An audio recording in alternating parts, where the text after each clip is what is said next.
उत्तर प्रदेश की राजनीति में उस वक्त चुनावी हवा चल रही थी। एक तरफ बीजेपी नेताओं के आक्रामक बयान तो दूसरी तरफ मैदान में गरज रहे थे बैरिस्टर असदुद्दीन ओवैसी। क्या आपने सुना है योगी आदित्यनाथ के गर्मी शांत करने वाले बयान पर ओवैसी ने क्या जवाब दिया था? या फिर अमित शाह के इंटर पास करने के बाद लैपटॉप देने के उस अजीबोगरीब वादे पर उन्होंने कैसे चुटकी ली थी? आज के इस वीडियो में हम देखेंगे असदुद्दीन ओवैसी का वही तड़कता भड़कता भाषण जहां उन्होंने एक साथ बीजेपी और सपा बसपा की धज्जियां उड़ाई हैं, और उन पर हुए हमले के बाद भी उन्होंने क्यों सरकारी सिक्योरिटी लेने से इनकार कर दिया था, उसकी जज्बाती वजह भी बताई है। वीडियो को आखिर तक जरूर देखें, क्योंकि इस भाषण में सिर्फ राजनीति नहीं बल्कि इंसाफ की एक अलग ही गूंज है। बीजेपी अगर सत्ता में आएगी दोबारा खुदा ना खास्ता, तो जो 12वीं पास करके इंटर में जाएगा उसको लैपटॉप मिलेगा। क्या हो मिनिस्टर है भाई, वाह मोदी जी वाह। एक अमित शाह अनमोल रतन, दूसरा बाबा है। बाबा कहती हैं कि मई जून में बर्फ ला लूंगा, जनवरी में गर्मी पैदा कर दूंगा। बाबा आपको नोबेल प्राइज मिल जाएगा इस बयान पर। मौसम वैज्ञानिक हो चुके हैं बाबा। इन जालिमों ने इन बुज़दिलों ने हमारी गाड़ी पर 4-4 गोलियां चलाई, मगर हम इन गोली चलाने वालों को मैं कह रहा हूं, इनके पीछे जो उनके माई बाप है उनको कह रहा हूं, जो दिमाग कार फरमाए उनसे कह रहा हूं, याद रखो मेरा नाम असदुद्दीन है, मैं बुज़दिल नहीं था, ना कभी रहूंगा।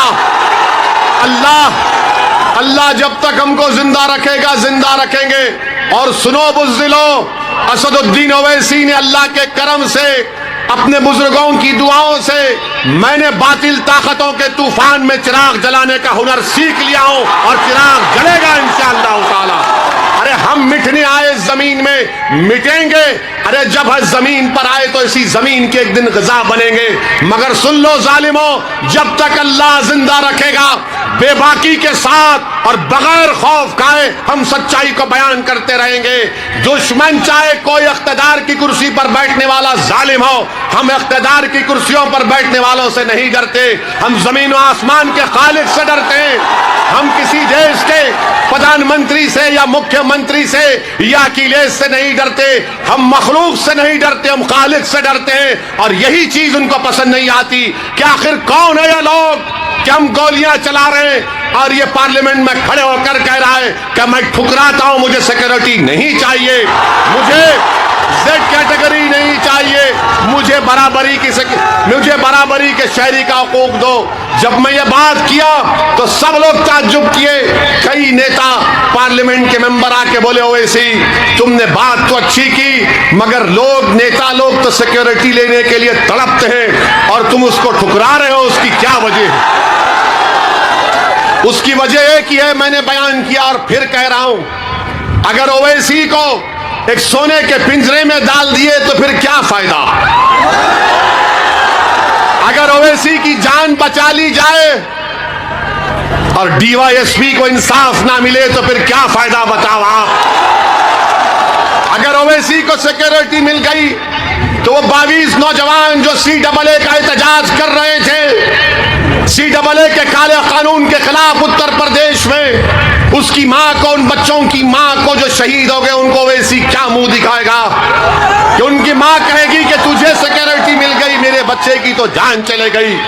अगर आप जिंदा रहेंगे, आपका घर आबाद रहेगा, आपके घर में बच्चों को इंसाफ मिलेगा, बेटियों का तहफ्फुज़ होगा, इबादत गाहें महफूज रहेंगी, महिलाओं की इज्जत हो गई तो ओवैसी भी इज्जत में इजाफा होगा। अगर गरीब की जान की कीमत नहीं तो ओवैसी की भी जान की कीमत नहीं है। मेरी जान किसी गरीब और मजलूम से बढ़कर नहीं है, वो भी एक मां के पेट से पैदा हुआ, मैं भी अपनी मां के पेट से पैदा हुआ। मेरा नाम चाहे कुछ भी हो, मगर आज इस देश में, इस प्रदेश में गरीब की जान की हिफाजत करना है, मजलूम की हिफाजत करना है, कमजोर को ताकतवर बनाना है, जो नीचा है उसको ऊपर उठाना है, हकदार को उसका हक दिलाना है। ये लड़ाई हमारी है, ये लड़ाई हमारी। इस बात को आपको समझना है मेरे अजीज दोस्तों और बुजुर्गों। आज आप देख रहे हैं कि आज उत्तर प्रदेश में प्रचार किया जा रहा है। बीजेपी के होम मिनिस्टर आ रहे हैं, देश के होम मिनिस्टर अमित शाह आए थे, और मैं तारीफ करूंगा मोदी जी की कि देश के प्रधानमंत्री ने एक ऐसे काबिल आदमी को होम मिनिस्टर बनाया कि उत्तर प्रदेश में भाषण देते हुए जनाब अमित शाह ने कहा, कितने पढ़े इंटर पास हैं, कितने 12वीं पढ़े हुए हैं? हमारी माँ और बहनें भी हाथ उठा सकती हैं 12वीं पढ़े हुए। उठाओ मेरी माँ और बहनें, हाथ उठाओ, क्योंकि तुम अगर बहादुरों की सरपरस्ती करोगे तो उत्तर प्रदेश में इनकलाब आएगा, पूरे देश में आएगा। वो बहादुरी के मजारे जो कर्नाटक की बच्ची ने की, अल्लाह उसको सलामत रखे। वो बहादुर इसलिए बनी कि उसके माँ बाप उसको बहादुर बनाए थे। अब अमित शाह साहब के बारे में कह रहा था होम मिनिस्टर, उन्होंने अपने भाषण में कहा, क्या कहा कि हमारी बीजेपी अगर सत्ता में आएगी दोबारा, खुदा ना खास्ता, तो जो 12वीं पास करके इंटर में जाएगा उसको लैपटॉप मिलेगा। क्या होम मिनिस्टर है भाई, वाह मोदी जी वाह। आपने तो पूरे उत्तर प्रदेश की जनता को बता दिया कि 12th के बाद इंटरमीडिएट होता है, वाह। और बीजेपी को बड़ी मोहब्बत मुगलों से, बीजेपी बोलती हमको वोट दो, मुगलों को हराना है। तो बादशाह अकबर के दरबार में हमने पढ़ा कि 40 अनमोल रतन थे। क्या अनमोल रतन आपने पाल रखे हैं देश के प्रधानमंत्री, वाह। एक अमित शाह अनमोल रतन, दूसरा बाबा है। बाबा कहते हैं कि मई जून में बर्फ ला लूंगा, जनवरी में गर्मी पैदा कर दूंगा। बाबा आपको नोबेल प्राइज मिल जाएगा इस बयान पर। मौसम वैज्ञानिक हो चुके हैं बाबा। बाबा को तीरती लाशें नजर नहीं आई। बाबा को बच्चे जो एग्जाम लिखने के लिए गांव से आ रहे थे, रात रात भर जाग कर रोड पर बैठा था तो पेपर लीक हो गया, तो बाबा को गर्मी सर्दी याद नहीं आई, क्योंकि बाबा गरीबों की तकलीफ को नहीं समझते।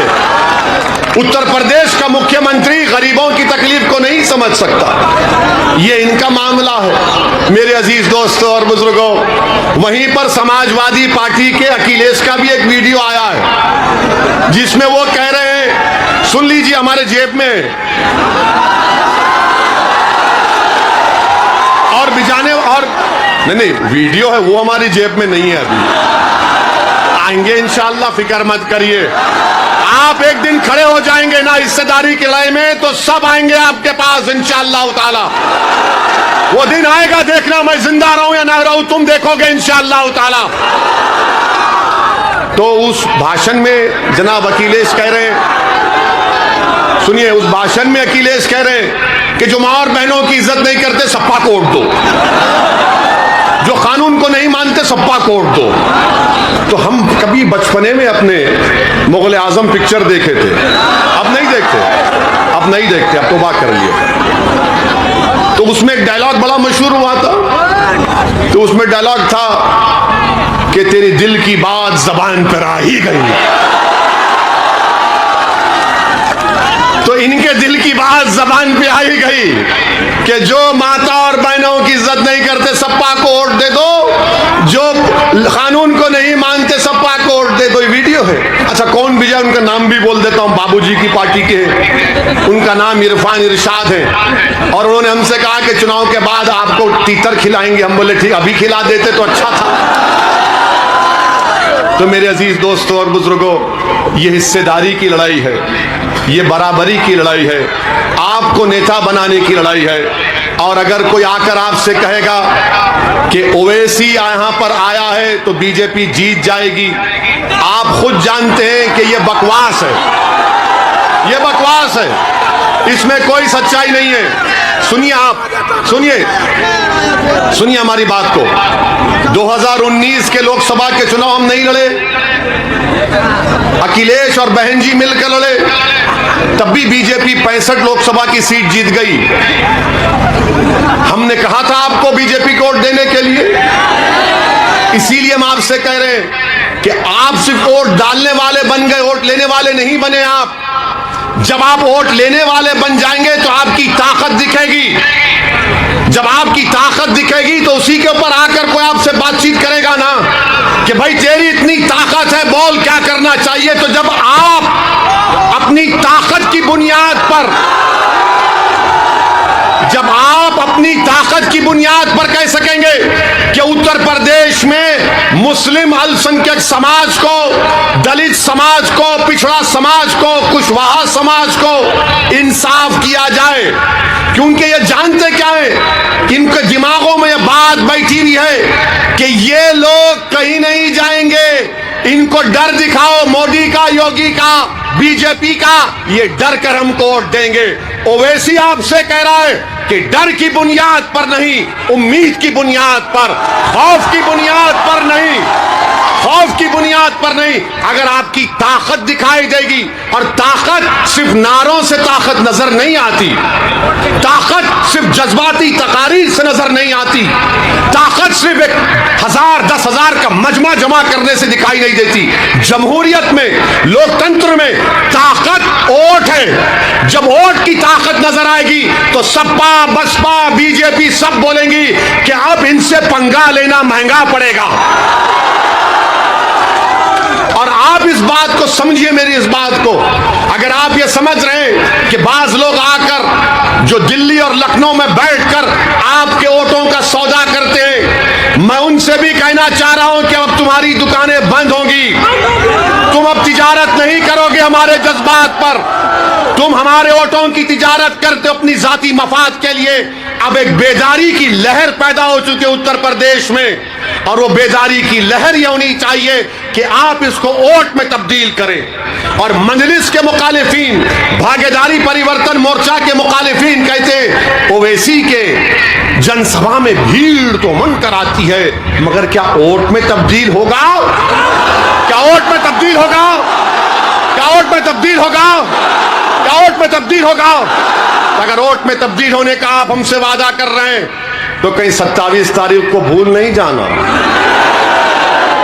ऐसा नहीं है कि नहीं यार जज्बात में नारा लगा दिया था। ये ओवैसी का भड़काऊ भाषण दिल को छू लेता है।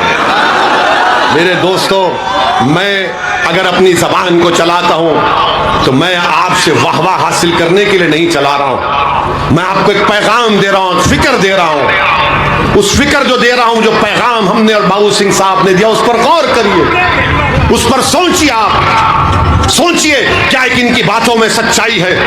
अगर सच्चाई है तो साथ दो आप हमारा, वरना याद रखो बीजेपी को अगर कोई रोक सकता है, मैं फिर से कह रहा हूं बाबू सिंह कुशवाहा, ये बबुआ से नहीं होगा, इनसे नहीं होगा।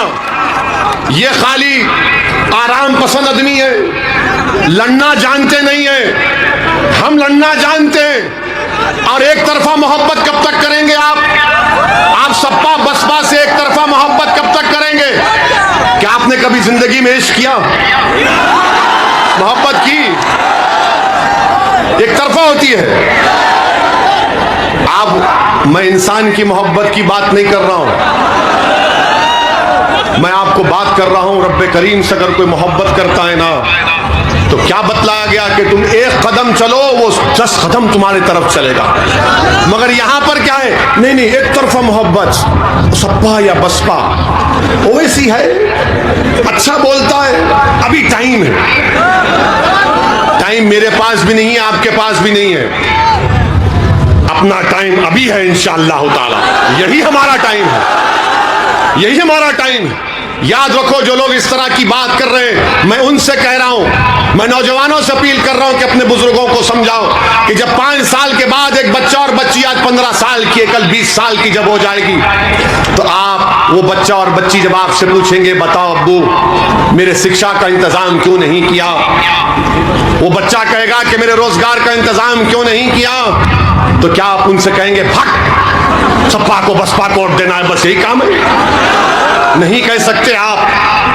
आज ये बेदारी जो इन बच्चों में पैदा हो रही है, याद रखो आप, इन बच्चों में जो बेदारी पैदा हो गई, उनको अपनी मंजिल आसमानों में नजर आ रही है।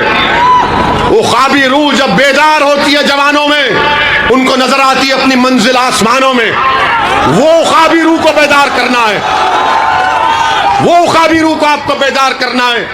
हमेशा हम तो डर डर कर वोट दिए ना, हमने हमेशा सेकुलरिज्म का साथ दिया, मगर आपको क्या मिला? आपको यह मिला कि सबसे कम ग्रेजुएट 3%, सबसे ज्यादा स्कूल के बाहर हम, सबसे कम पढ़े लिखे हम, सबसे गरीब हम, सबसे ज्यादा बेरोजगार हम, सबसे कम 2 एकड़ जमीन रखने वाले आप। उसके बावजूद भी अगर कोई आपसे आकर कहेगा कि दे दो भीख हमको, तो उनसे पूछो मुझे क्या मिलेगा? मैं कोई जन्नत का तुमसे वादा नहीं कर रहा हूं, खुदा ना खास्ता। मैं आसमान से तारे तोड़कर लाने का तुमसे वादा मैं बाबू सिंह नहीं कर रहे। मैं चांद से मट्टी लाने का तुमसे वादा नहीं कर रहा हूं। हम सिर्फ यही कह रहे, ये जमीन तुम्हारी है, इस जमीन पर हम इंसानों की तरह रहते तो बराबरी मिले, हिस्सेदारी मिले, यही हमारी लड़ाई है। इसीलिए आपसे अपील कर रहे हैं कि 27 तारीख के दिन आप तमाम लोग ना सिर्फ प्रतापगढ़ बल्कि पूरे जितने भी अभी फेजेस बाकी हैं, 4थे, 5वें, 6ठे और 7वें, जहां तक हमारी बात पहुंच रही है, और मैं अल्लाह से भी दुआ करता हूं, रब्बे करीम मैं कमजोर हूं, मेरी आवाज को पहुंचाना तेरा काम है, दिलों को मोड़ना तेरा काम है, मेरे बस की बात नहीं है। मेरे अजीज दोस्तों बुजुर्गों, हिम्मत और हौसले को बुलंद रखो और अपना एक एक वोट जहां पर मजलिस का प्रत्याशी है पतंग के निशान पर बटन दबाइए, जहां पर जन अधिकार पार्टी के प्रत्याशी हैं गैस के सिलेंडर पर बटन दबाइए। हिस्सेदारी की लड़ाई है, हिस्सेदारी की लड़ाई में अपना हिस्सा अदा करिए। आपका बेहद शुक्रिया। और 27 तारीख के दिन क्या होगा, क्या होगा? बस इंशाअल्लाह। अस्सलाम वालेकुम। असदुद्दीन ओवैसी का ये भाषण सिर्फ एक राजनैतिक बयान नहीं है, बल्कि पिछड़ों के हक की लड़ाई का एक बड़ा ऐलान है। उन्होंने साफ कर दिया है कि डर के साए में नहीं, बल्कि अपने वोट की ताकत से अपना हक छीनना होगा। इस वीडियो में उनकी कौन सी बात आपको सबसे ज्यादा पसंद आई? योगी जी की गर्मी वाला जवाब या अमित शाह के इंटर पास के बाद लैपटॉप वाले बयान पर किया गया तंज? अपनी राय कमेंट में जरूर बताएं। सियासत और विरोध की ऐसी और भी वीडियो देखने के लिए हमारे चैनल को सब्सक्राइब करें और बेल आइकन को जरूर दबाएं। अगर वीडियो पसंद आया हो तो लाइक करें और दोस्तों के साथ शेयर करना ना भूलें। शुक्रिया।